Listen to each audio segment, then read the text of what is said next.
Fala galerinha do xadrez, tudo beleza? Campeão do mundo Gukesh jogando o torneio que tá rolando agora, galera, o Grand Swiss.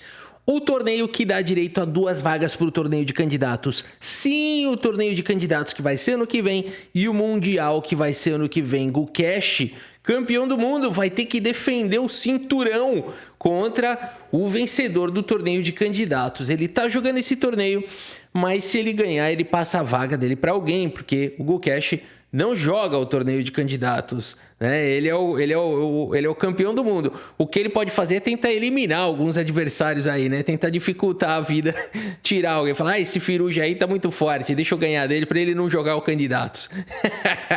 Isso ele pode tentar fazer, influenciar de alguma maneira nesse torneio.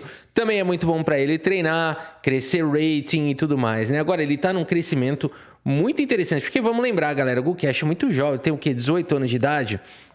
Então ele tá numa fase de pura ascensão. Ele tá longe do auge dele. Essa que é a beleza pro Gukesh. Ele é campeão do mundo longe do auge. O auge dele vai vir aos 20 e poucos anos, 23, 25, né? Então, tá longe ainda de alcançar. E depois do auge não é que cai, né? Depois tem muita gente que segura muito tempo. O Magnus Carlsen é um exemplo disso, né?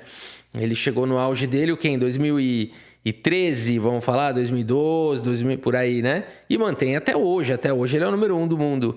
Então, um futuro brilhante pela frente, tem o indiano Gukesh. A gente vai dar uma olhada nessa partida contra Etienne Bacrot, grande mestre francês. Agora, antes um overview aqui, quem tá jogando esse torneio, tá? Porque vale a pena acompanhar grandes jogadores aqui, ó. Eric Geiser, Pragnananda, Abdusattorov, valendo $625 mil, total da premiação, são 11 rodadas, partidas pensadas, galera, 2 vagas para o torneio de candidatos. Temos também o Nepo jogando, Guiri, o Mamediarov, Pragnananda, o Aronian, o Fedosiev, né? O Firuja já falamos, outros já falamos. Então vai ser bem legal. Premiação é boa, né? Para xadrez é uma boa premiação. Se fosse um torneio de tênis, não ia ser muito grande a premiação. Se fosse um torneio de, sei lá, Dota, ainda tem torneio de Dota, a premiação ia ser pequena. Torneio de pôquer, por exemplo, isso aqui é a ficha para entrar no torneio, né? Então, mas para xadrez é uma boa premiação. Agora, a galera não tá muito de olho só na premiação, não. Ela tá de olho, sim, nesse lugar maravilhoso do Uzbequistão. Bonito aqui, né? Bonito, gostei dessa foto, bonitas as cores. Na verdade, eles estão de olho na vaga no torneio de candidatos, né? Então, bora dar uma olhada nessa competição aqui, nessa partida espetacular. Etienne Bacrot abre a partida com o peão do rei. Gukesh responde com C6, Caro-Kann. Olha aí o nosso mestre Molina, jogador de Caro-Kann. D4 foi jogado D5 e temos aqui E5, a variante do avanço. Gukesh passa o bispo. Temos aqui o lance cavalo em F3, E6, né? O jogador de Caro-Kann, ele é um pouco mais espertinho que o jogador de francesa. O jogador de francesa é meio esquisito, deixa o bispo preso. O de Caro-Kann é um pouco mais esperto. Passa primeiro o bispo e depois joga E6. Rafa, os jogadores de francesa agora estão desesperados. Senta aí, vamos jogar. Vão me dar um couro jogando a defesa francesa, né? Eu gosto de provocar os caras de francesa, mas eu gosto de provocar eles porque eu perco bastante contra a francesa. Aí eu fico com raiva e faço essas provocações. Todo respeito ao jogador de francesa, de verdade. Bispo E2 foi jogado, cavalo em E7 e temos aqui Roque colocando o rei em segurança. H6, o bispo ganha uma possibilidade de fuga e aqui temos o lance cavalo de bem em D2. Segue o desenvolvimento com cavalo D7. Cavalo B3 foi jogado pelo Bacrot e aqui, meus amigos, Gukesh, o nosso campeão do mundo, segue com o bonito lance, o melhor lance da posição, G5. Será que esse aqui é lance teórico? É lance teórico, os dois estão jogando ao toque. Isso aqui tá jogando muito rápido. Não é possível que os caras conhecem tudo isso. O melhor lance, o teórico, é o lance A4. Deixa eu ver quantas vezes já jogaram isso. Mais de 100 vezes, tá? Os grandes mestres. Então não é uma partida, não é uma posição rara. Por enquanto aqui não tem novidade teórica. Bispo G7 é de longe o lance mais jogado. Seguimos com o lance torre. Aqui sim, aqui já é um lance ultra raro. O lance mais jogado na posição aqui é o lance A5. Então aqui torre E1 já foi jogado apenas uma vez antes dessa partida, contra jogadores não tão famosos, o Alexei Mokshok e o Eugeni Lesovoy. O Rafa, ele é meu primo. Então, mas ele é famoso na sua família, mas aqui ainda não muito, né? Então, agora é o seguinte, meus amigos. Quase uma novidade teórica. E aqui o Gukesh segue com o lance rock, que foi jogado só nessa partida. Então aqui temos a novidade teórica já. Porque na partida do Lesovov, ele jogou dama C7 aqui. Que também é um bom lance, né? Que também é um excelente lance. Mas o fino do fino é o rock aqui jogado pelo Gukesh. Então aqui já não tá mais na teoria. H3 foi jogado. Temos o lance B6. Impressionante como o Gukesh vai pegando a ideia correta. A ideia é minar o centro, jogar um C5. Bispo E3 tenta dificultar esse plano. Torre C8. A casa de C5 tá quente, tá pegando fogo. A5 foi jogado C5, chegou com velocidade. E aqui o lance bispo em A6, atacando a torre atacada dá um passito para frente, peão toma, C3 foi jogado, fazendo uma bela cadeia de peões, Gukesh tenta quebrar essa cadeia, peão toma, foi jogado, cavalo de B toma, mantendo essa coluna semi-aberta, e aqui bispo em E4 com o bispo atacado, Gukesh coloca o bispo em segurança, dá a casa de F5 para o cachorro. Temos o lance cavalo D2 atacando o bispo. E o bispo agora volta para G6, satisfeito de pelo menos ter jogado esse cavalo um pouco mais para trás. Seguimos com o lance cavalo B5, a torre mais uma vez atacada. E agora, Gukesh? Torre C6 no limite. Cavalo D4, torre C5 evitando as repetições e aqui cavalo de 4, volta para F3, temos a torre atacada, Gukesh segue com o único lance da posição, torre A5, meu. Aqui é uma calculeira tão violenta, a gente vai passando os lances, mas na cabeça deles tem assim milhares de variações, né? Se for somando assim, quantas partidas já não passaram pela cabeça deles para chegar numa posição como essa? O Gukesh, muito valente, evitou as repetições e foi para essa linha muito ardida, onde ele tem tipo lances únicos aqui, né? Bispo D4 foi jogado e agora dama C7, dá a possibilidade da outra torre poder jogar. Dama em E2 também conecta as torres e aqui temos trocas. Torre por A1 foi jogado pelo Gukesh, seguido de torre em A8, tirando a mobilidade do bispo. Agora ele está cravado. E torre E1 foi jogado, saindo da cravada. A dama está defendendo o bispo. E aqui cavalo C5, pressionando forte na posição. O Gukesh começa a ganhar a iniciativa. Bispo B5 foi jogado, torre na sétima. Percebam com que maestria o Gukesh foi ganhando a iniciativa. O Etine Bacro não sabe o que está acontecendo. Isso é símbolo. É assim que joga campeão do mundo, tá? O Gukesh realmente está fazendo jus ao título que tem. Nesse torneio, pelo menos nessa partida, foi a primeira rodada, né? Começou muito bem. Olha o que ele tá fazendo aqui. Será que ele vai manter isso até o final da partida? O que ele tá fazendo aqui é digno de campeão do mundo mesmo, né? Um negócio assim para entrar pra história, não é brincadeira. Olha o jeito, no detalhe, como ele vai ganhando a iniciativa. Isso aqui é a maestria do mais alto nível. Cavalo em F1 foi jogado pelo Etine Bacro e agora bispo centraliza aqui em E4. Cavalo G3, bispo atacado. Cavalo G6 foi jogado. O Gukesh deu a casa de G6 para o cavalo e o cachorro quer pular para a casa de F4.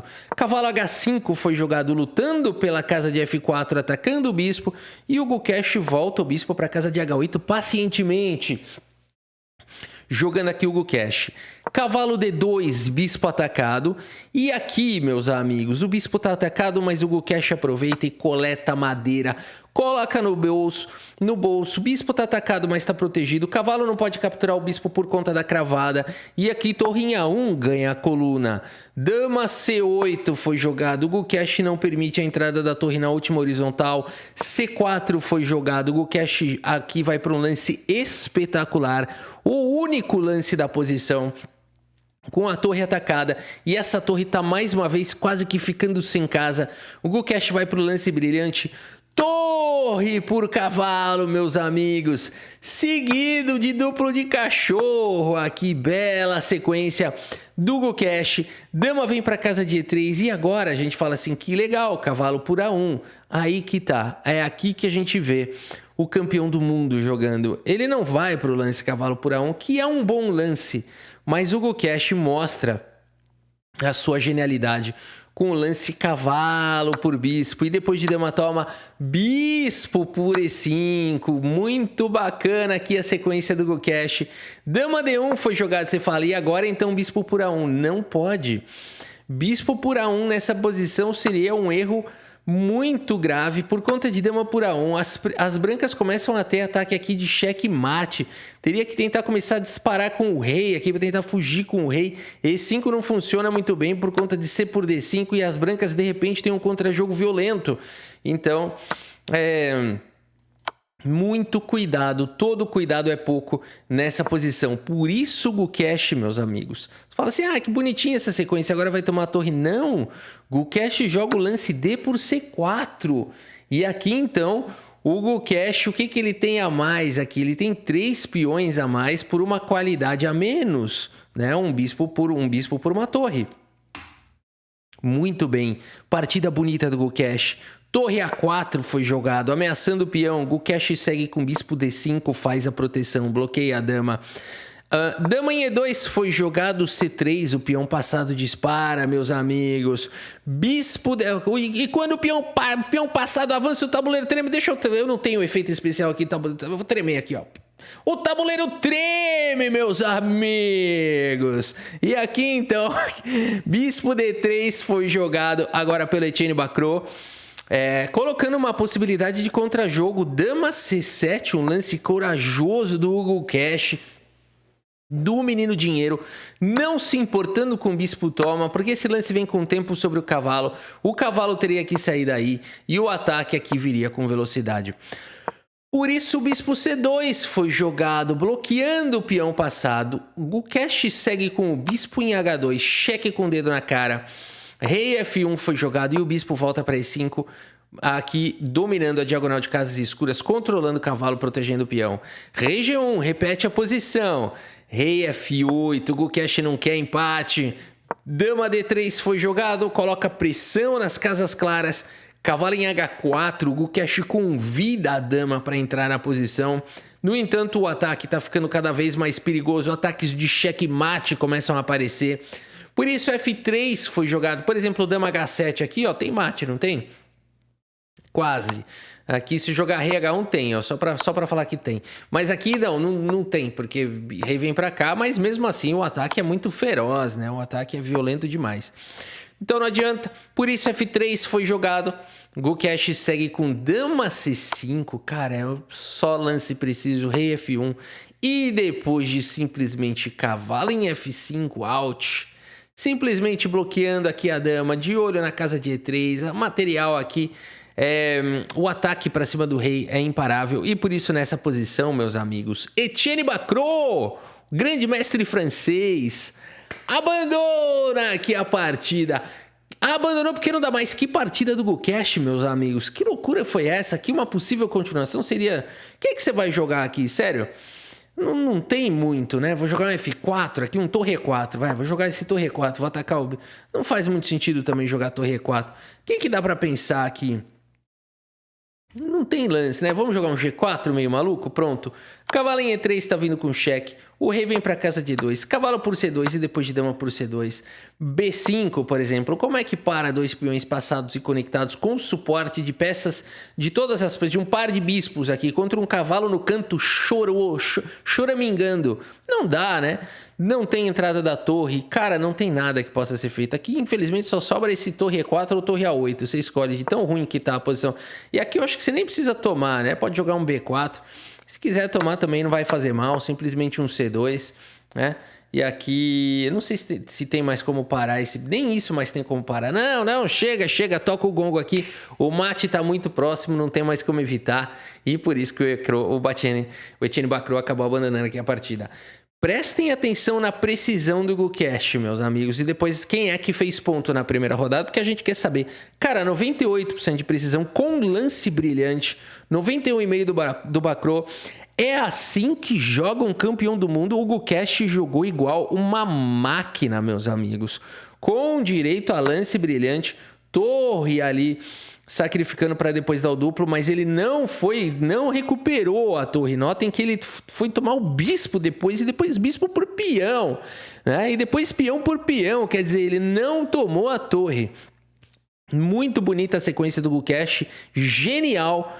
É assim que joga um campeão do mundo, é isso que a gente espera de um campeão do mundo. Bonito ver o Gukesh começando tão bem o Gran Suíço, né? Vamos ver quem é que ganhou aqui, então, nessa primeira rodada.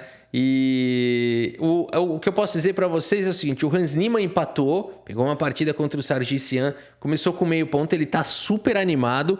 Pode ser a oportunidade da vida do Hans Niemann de conseguir uma vaga para o torneio de candidatos. Será que ele vai conseguir? Bom, temos Erdogmus. Galera, esse prodígio turco, esse moleque, anota esse nome. Ele tá numa ascensão meteórica, muito parecida com a ascensão do próprio Gukesh. Tá? Muito parecida. Então, e na segunda rodada, chuta quem vai jogar Gukesh contra Erdogmus. Se preparem que a gente vai ter uma segunda rodada espetacular. Quem mais a gente tem aqui? O Rodstein, o Svanes, Alessalen, David Anton. Mas aqui dos nomes que a gente conhece, o Gukesh com ponto, Firuja, Abdusattorov, Giri. O Gujarati também venceu. Magsudlu, Shankland, Gelfand. Todos esses caras fizeram ponto. E com o meio tem uma galera, o próprio Edisgurel e por aí vai, o Hans Niemann. Vai ser um torneio muito bacana de acompanhar e a gente vai cobrindo. Espero que vocês tenham gostado aqui da partida e do vídeo. Muito obrigado pela sua audiência, um grande abraço para todos vocês e até a próxima. Valeu!